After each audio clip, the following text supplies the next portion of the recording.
Mary Elizabeth Parker here, and it's time for another Random Facts Friday! Alright, so, since some of you may know this already, May 25th of this year, 2017, is actually the 40th anniversary of when Star Wars was in the theater for the very first time. So, I thought today's Random Facts might as well be Star Wars Random Facts. There are a lot of things out there, which is great. Hopefully some of these are things that people don't know, and I'm sure that the Uber fans will know. I'm not talking about the car service, I'm talking about the German word Uber. So, some of the interesting facts that I found were things like Luke Skywalker was almost a girl. So, apparently, when he was working on the second draft of the epic sci-fi space opera called Adventures of the Starkiller, Episode 1, Star Wars. Of the many problems, yes, I have notes, deal with it. Of the many problems with this chunky script that would eventually become Star Wars A New Hope, one that seemed easily fixed to Lucas was the series' lack of female characters. So he admits it. He really wished he had more female characters. So Lucas did something radical. He rewrote the story's main character, Luke Starkiller, as an 18-year-old girl. At least one concept drawing by artist Ralph McQuarrie exists of this short-lived gender swap, but a few months later with Lucas's next draft, Starkiller was a boy again. So, yes, they do want more female, which probably explains why Princess Leia is such a strong character, and yeah. Yoda was almost a monkey in a mask. So, better than CG, right? No, okay. So, apparently, it was lucky that there was a monkey expert on set to throw a banana peel in this plan's tracks. One of the crew who worked with apes in 2001 Space Odyssey quickly pointed out, look, the monkey's just going to pull off the mask over and over again. It's never going to work. The team soon enlisted Muppet Mastercrafter Jim Henson, who suggested Frank Oz.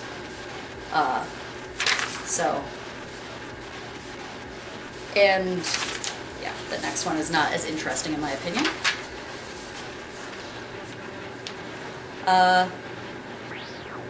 At the start of A New Hope, Chewbacca is 200 years old. So, yeah, apparently he's older than we all thought. He's aging excellent. Now who's older? Here, Yoda. Now I'm curious how old Yoda is. The word Ewok is never mentioned once in the original trilogy, though they do get a credit at the end. So it's in the credit crawl, but they never use the word Ewok. I thought that was extremely interesting. And the Ewoks anthem has a classic rock connection. The final victory song sung by the Ewoks at the end of Jedi was written by the same dude. That's their wording, not mine. So the same person who wrote Africa, Joseph Williams, who was the lead singer of Toto, and son of legendary composer John Williams. And then, in another surprising composition news, the new Cantina music featured in The Force Awakens was written by Lin-Manuel Miranda, the creator and star, well, I think he's actually finally left, but of Hamilton. I thought that was extremely interesting. I really liked that new Cantina music. I bought the music for flute, and it sadly isn't in there. So if they ever put that out there on sheet music, I will probably buy it. Other notable movie noises: bears, walruses, and all the cell doors in Alcatraz. Kids could thank sound designer Ben Burt. I know I have a friend who's a huge fan. For some of the most memorable noises of their childhood. Want to know how he did it? The sound of Darth Vader's breathing was recorded by putting a microphone inside a scuba tank regulator. It was not James Earl Jones who did that. There was 4 people who ended up doing Darth Vader. Chewbacca's signature Wookiee gargle is a combination of bear, walrus, lion, and badger sounds. The sound of Vader's pod door closing in Empire is reportedly the sound of a whole block of Alcatraz cell doors slamming shut. The sound stuff's kind of interesting. I find Foley work pretty intriguing anyway. So their unique way to look at, well, hear sounds and repurpose them for something else is always rather amazing to me. It takes a lot of imagination. Let's see here. Anthony Daniels, who voiced C-3PO and climbed into the tin suit, is the only actor to appear in all 8 Star Wars films. You have to count the Clone Wars animated film, of course.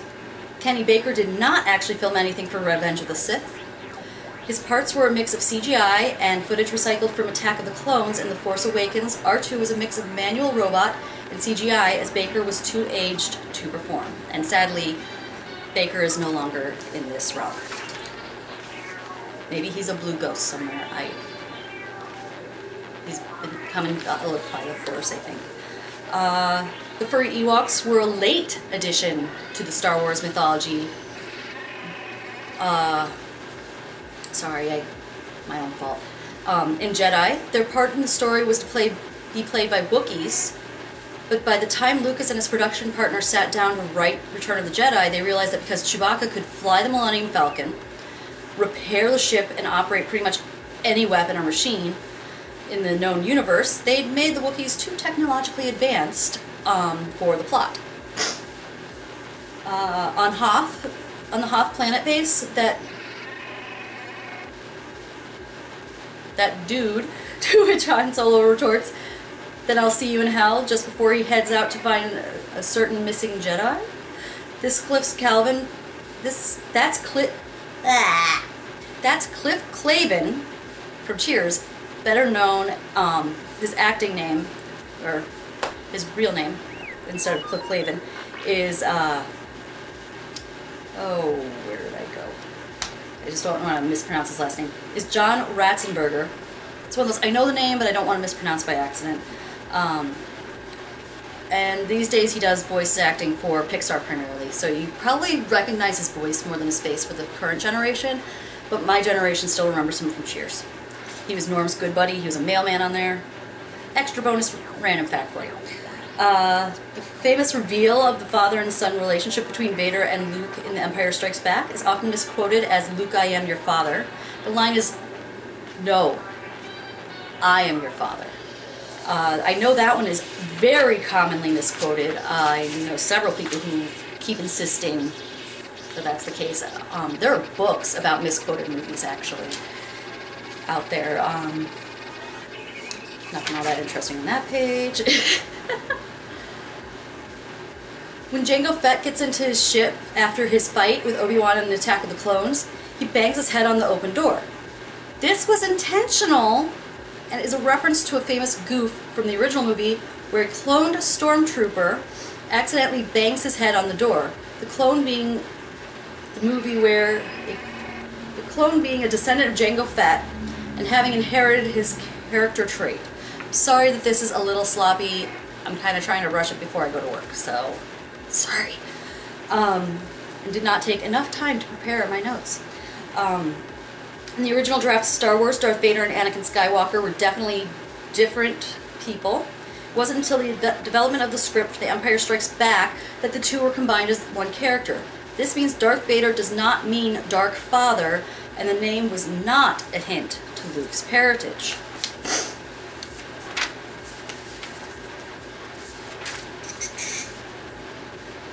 Rogue One is the first big screen Star Wars that John Williams has not recorded the score for.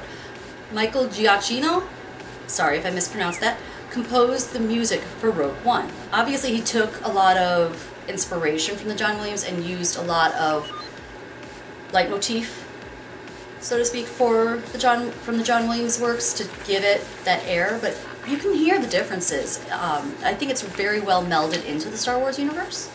So yeah, so John Williams, sadly, not the composer on Rogue One, but kind of appropriate since it's kind of a standalone story in its own way within the story. It doesn't deal with the main Star Wars heroes that we're used to. Let's see. What else? I've got a bad feeling about this. I know it's one of my favorite jokes, and every time I hear it, I always laugh.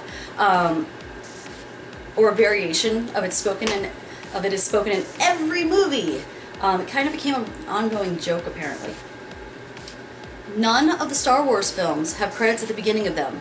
This actually became a really big deal and meant Lucas quit various film institutions such as the Directors Guild, because that was a requirement apparently for the Directors Guild, and Star Wars films were considered independent movies. I thought that was extremely interesting, that was such a deal breaker for the Directors Guild to not do the traditional. Oh, and that opening crawler is actually physical for the early ones. They put the lettering on black paper and rolled it. First time that was used was actually in Flash Gordon, but still, today that's something we take for granted that is easy to do. You can do it on your home editing stuff, but back then they actually had to physically do it. I often find physical effects much more interesting because they take more creative mind. The Phantom Menace's production sets were built only as high as the tops of the actors' heads, and computer graphics filled in the rest. It was realized that Liam Neeson was so tall that they needed to build things taller, and this cost production another $150,000 in construction costs. Somewhere else it states how Liam Neeson is actually 6'4", and apparently the other actors not as tall. Good thing they didn't have Chewbacca in that one for those scenes. What's in a name? The name Qigong derives from an ancient Chinese system of alternative medicine called Qigong. The word Jin refers to the DGINN, or the so-called genies of Arabian myth. Qigong was actually a Padawan of Count Dooku. Don't know how that adds to his story. Now I kind of want to know even more. I will admit I have not really read the books, but I know a lot of people who have. Actor Hayden Christensen played Darth Vader in Revenge of the Sith as opposed to David Prowse, who previously did the role.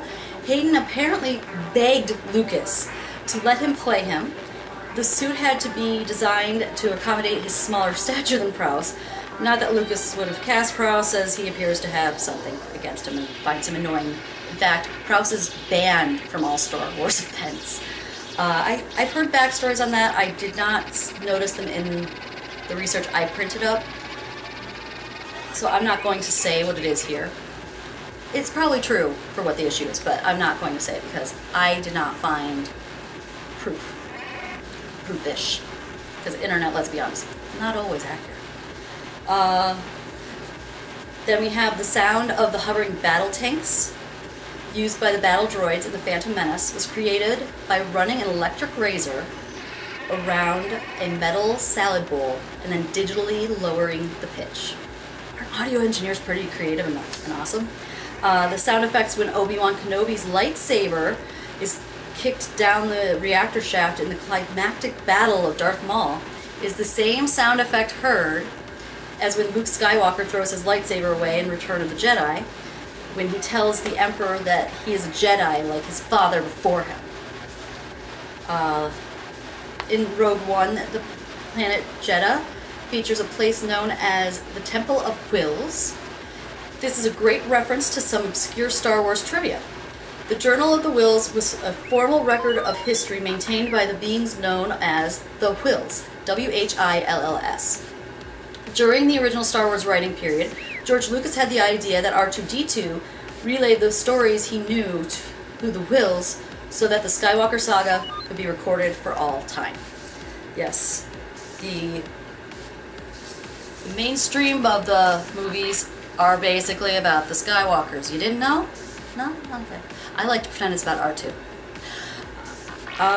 So Phantom Menace was the name of a villain in the Flash Gordon comics, which shouldn't surprise too many people, as George Lucas has often cited Flash Gordon as one of his inspirations for making the original Star Wars. In the film of Flash Gordon, Max von Sydow played villain Ming the Merciless. Sydow will now have a role in Episode 7, which is already out. Okay. This one I thought was interesting. Admiral Akbar's backstory is that he was once the slave of Grand Moff Tarkin, as well as his personal pilot. Darth Vader's funeral pyre scene on Endor was added at the very last moment, long after principal photography and pickups had wrapped. The scene was thrown together and shot near the hills of Skywalker Ranch. We'll skip that one right now, because you can find a lot of these too, obviously, since I just did internet research to find these things, but hopefully I'm kind of compacting them down for you a little bit. A venerable, if maverick, Jedi Master, Qui-Gon Jinn, was a student of the living Force. Unlike other Jedi Masters, who often lose themselves in the meditation of the unifying Force, Qui-Gon Jinn lived for the moment, espousing a philosophy of feel, don't think, use your instincts. I already covered that one, and that. Boba Fett's face is actually visible in the original movies. You may think you never see Boba Fett's face in the original trilogy, but the actor who played Fett, Jeremy Bulloch, did stand in for an Imperial officer at the last minute. Covered a bad feeling about this gag. I've heard a sound collage, which for those of you who don't know, it's kind of like music built around clips. Whether it's using sound clips of people speaking or music, and it's mixed together in such a way, it's really interesting to listen to for me. But there is somebody who has a sound collage of, actually a few sound collages that are Star Wars related, and he actually has a whole thing about I have a bad feeling about this, clipped together with different actors, with different characters saying it. So maybe I'll put that name down there so you can try to find him. This one was very surprising to me. NSYNC nearly had a cameo in Attack of the Clones. I don't know what that cameo was going to be. Now I kind of curious how that was going to work. But the boy band NSYNC made a cameo in Attack of the Clones at the request of George Lucas's daughter. They were edited out of the final cut, so that's why we don't know what they did. It's like, were they a cantina band type situation? Were they something else? I want to know. Yoda has no determined species. Yoda's species has never been named, and so it's a mystery. Yoda is not considered a Muppet. So even though legendary Muppeteer Frank Oz voiced Yoda and Jim Henson oversaw his creation, he was built by a member of Lucasfilm. So he's not technically a Muppet, even though big guys in the Muppet realm were very involved with that. And depending on which movie you're watching, Yoda has a different number of toes. Sometimes he has 3, sometimes he has 4. This one I found super interesting because I love Stanley Kubrick. He's my favorite director. And so I loved finding out that Star Wars and 2001: A Space Odyssey share almost the exact same production crew. George Lucas admired Stanley Kubrick, and when he set out to make Star Wars, he hired so many people who worked on 2001: A Space Odyssey that the group was referred to as the class of 2001. Like I said, huge Kubrick fan here. So that to me is really excellent. And the guy who knew about the monkey was one of those people. Qui-Gon Jinn used a Gillette razor for his communicator. I think that one's one of the funniest things. It seems very Star Trek instead of Star Wars to me. In episode 1, the personal communicator used by Qui-Gon Jinn is actually made from a resin cast of a Gillette Lady Sensor XL razor. Ewoks speak Tibetan.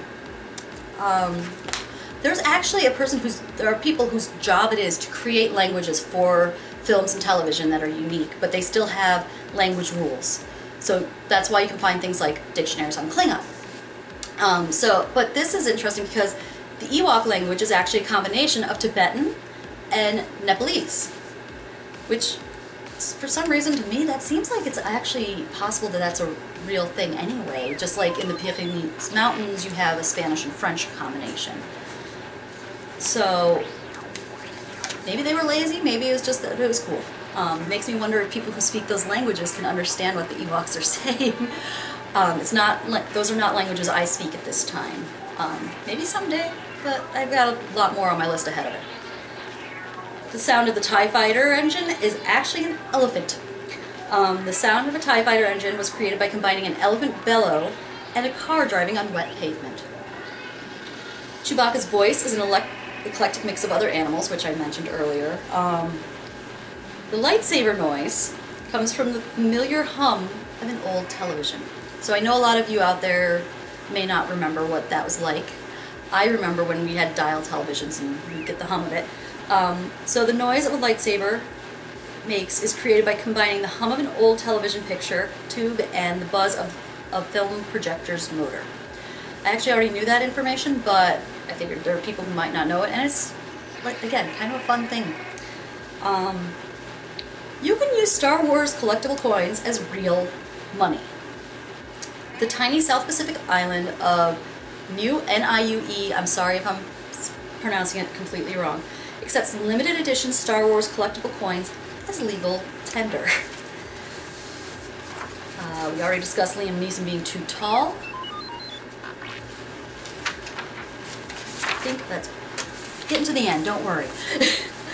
And again, I'm sorry this one's kind of sloppy, and like I said, I'm kind of rushing it. This one was one I loved. Contrary to fan folklore, Alec Guinness didn't have a completely catastrophic time while shooting A New Hope. Yes, he may have thought Harrison Ford's first name was Tennyson, and yes, he may have referred to the film as fairy tale rubbish, but the actor was so disappointed to learn that his character would be killed off at the end of A New Hope that George Lucas had Obi-Wan Kenobi come back as a ghost during The Empire Strikes Back. It means he doesn't hate it that much, did he? That one I already covered. The X-Wing was inspired by Western films. Classical X-shaped wing was strongly influenced by the idea it could draw its weapons rapidly like a character from a Wild West film. And that is all I think I really intended to share with you regarding the Star Wars information I found. There's so much more out there. Hopefully you found this one interesting. Again, sorry for the sloppiness. Feel free to share down below in the comments what your favorite pieces of trivia of Star Wars are, or any ideas that you might have for me to do future Random Fact Fridays. Hopefully you're enjoying my series with that, and enjoying the Wednesday videos as well. Hopefully, again, I do hope to get my scheduling done in a way where I have more time for editing than I currently do, because I've been recording the same day of posting. Thank you for watching and taking this journey with me.